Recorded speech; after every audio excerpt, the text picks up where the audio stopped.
안녕하세요. 영상쟁이 팝콘입니다. 대중매체 보도 등에 의해서 예단을 갖게 된 경우에 배심원들이나 판사들이 무죄를 선고하는 법리를 축적해 오고 있습니다. 이번에 그 조국 장관 가족 수사 관련돼서 그리고 보도된 내용이 사실이 아닌 것으로 판명된 언론 보도도 굉장히 많았습니다. 예를 들어서 피의 사실 공표 관련된 건데요.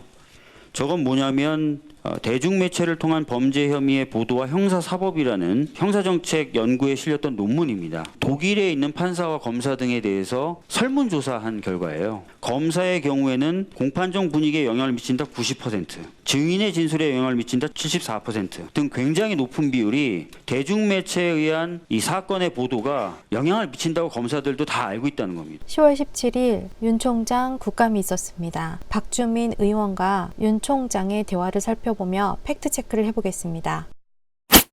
현재 대한민국 언론과 검찰의 현 시점을 함께 생각해 보도록 하겠습니다. 윤 총장과 박주민 의원 모두 법조인 출신입니다. 피의사실 공표가 형사사건에 굉장히 높은 영향을 미친다는 결과를 아주 오래전부터 알고 있는 분들입니다. 하지만 법을 모르는 국민의 한 사람인 저는 소름이 돋았습니다.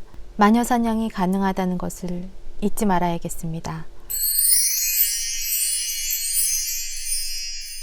지금부터는 제가 직접 구글에서 검색한 피의사실 공표 사실입니다. 형광펜으로 표시한 문구를 클릭하면 바로 PDF 파일을 다운로드할 수 있습니다.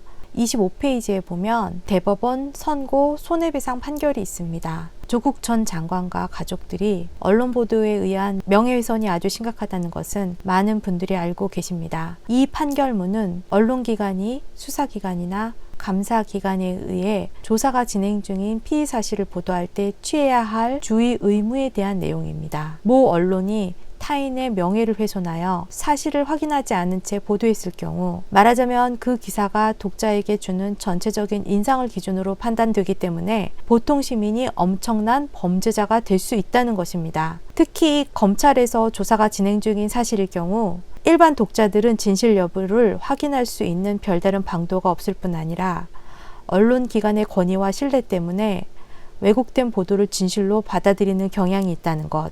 그 보도 내용의 진실 여하를 불문하고 보도 자체만으로 피의자로 지명된 사람과 그 주변 인물들이 엄청난 피해를 입게 된다는 것입니다. 2007년 이 손해배상 판결문에서는 명예훼손에 해당하는 언론 매체는 손해배상 책임을 졌습니다. 2007년부터 10년이 훨씬 넘은 지금까지 하나도 변함이 없다는 사실입니다. 2019년 올해도 검찰 개혁이 이루어지지 않으면 우리는 대법원 판례에 또 하나의 손해배상 판결문을 올리는 것이 될 것입니다. 조국 장관 수사에 대해서는 여전히 그런 어떤 의지가 관철이 안 되고 있다는 생각이 듭니다. 이 법으로 금지되어 있는 피의 사실, 혐의 내용들이 바깥으로 나가지 않도록 굉장히 철저하게 지금 단속을 하고 있고요. 내부적으로. 우리 대법원 판례 잠깐 보실까요? 우리 대법원에서 피의사실 공표라는 위법행위가 정당화되기 위한 요건을 이미 여러 차례 저렇게 설치했습니다.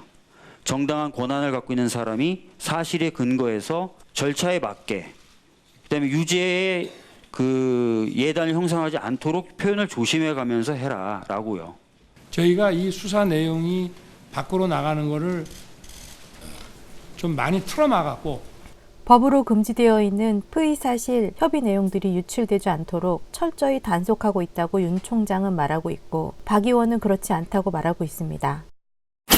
팩트체크 들어가 봅니다. 법조 언론인 클럽 자료에 수사 상황 공개의 주요 유형표를 보면 보도자료 배포도 검찰이 하고 있으며 취재원에게 구두 전파도 하고 있다고 유형 공개되어 있습니다. 윤 총장이 말하고 있는 피의사실 유포에 대한 철저한 단속은 수사 진행 중인 사건의 브리핑을 의미하는 것일까요? 아직까지 사건 브리핑은 없었으니 앞서 언급한 두 가지 배포는 없었다는 주장일까요? 이 팩트체크는 법원에서 판결을 통해 진위 여부가 밝혀져야 할 것입니다.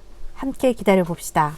그리고 제가 이것이 무슨 법무부 장관 후보자 또는 장관 사건이라고 해서 그런 것이 아니고 저희들이 이걸 제가 또 특히 대검에 오고 난 이후로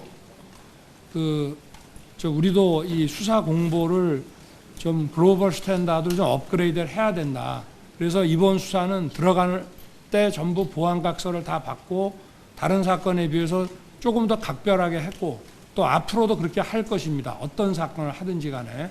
언론의 취재 경쟁이 아주 극심한 이런 사건의 경우에 어떤 사건에 대한 보도가 나가는 것을 수사라고 하는 것은 아무리 밀행성을 가지고 하더라도 변호인 입회하에 피의자와 또 여러 참고인들이 수사를 받으러 다니고 이러니까 이거를 100% 틀어막기는 어렵습니다만은 그 언론과 여론에 의한 어떤 그 공권력 행사의 통제도 필요하지만 이 개인이 그 뭐 망신을 당한다거나 어떤 인격권을 침해당하는 일이 없도록 각별히 좀 유의를 해왔고 앞으로 제가 뭐 이 사건 아닌 다른 어떤 사건을 향후에 진행하더라도 이 점을 더욱 저희가 유념을 하겠습니다. 윤 총장은 피의 사실 공표에 대해 유의해 왔다고 하니 그런가 봅니다.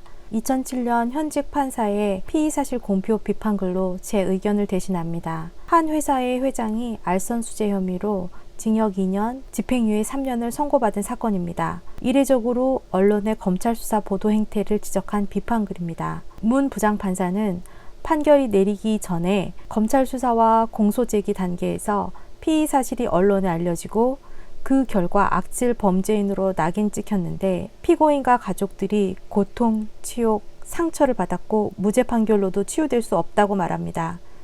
피고인은 법에서 금지한 알선 혐의를 받았지만 회사 명의로 모든 계약을 맺고 정상 세금까지 납부한 국민입니다.